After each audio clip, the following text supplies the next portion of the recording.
The cost of transport in the country has risen by 51.7%, while almost a third of households were unable to pay rent on the agreed date with the landlords in the month of April. This is according to a survey supported by the Kenya National Bureau of Statistics, whose findings point to the growing financial burden that Kenyans have to grapple with in these tough times. Alex Mwangi reports on the unfolding punching of holes the pandemic is serving Kenyans' pockets. Kenyans now find themselves further squeezed financially as some of the costs of their daily expenses go up due to the challenges associated with the COVID-19 pandemic. The cost of transport is now on average 1.5 times what it used to be before the pandemic, having gone up by 51.7%.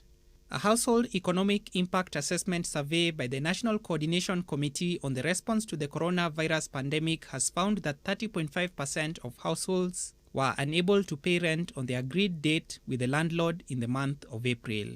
The results show that 21.5% of the households in Kenya who usually pay rent on the dates agreed with the landlords were unable to pay rent for the month of April 2020. Economic growth in 2020 was projected at 6.2%, but due to the COVID-19 pandemic, that figure was revised downwards to 3.4%. It now turns out that even that 3.4% projection stands on shaky ground.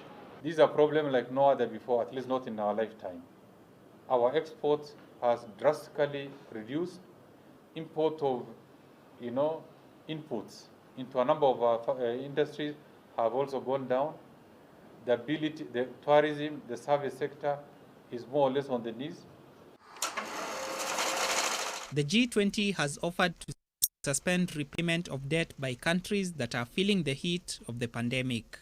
While this is meant to help countries have an easier COVID-19 season, Kenya is not too keen to jump onto this relief bandwagon. For our own situation, we are not very certain yet whether we are going to go for it, because the accompanying conditions are a bit tough, because we will not be expected to borrow during this period.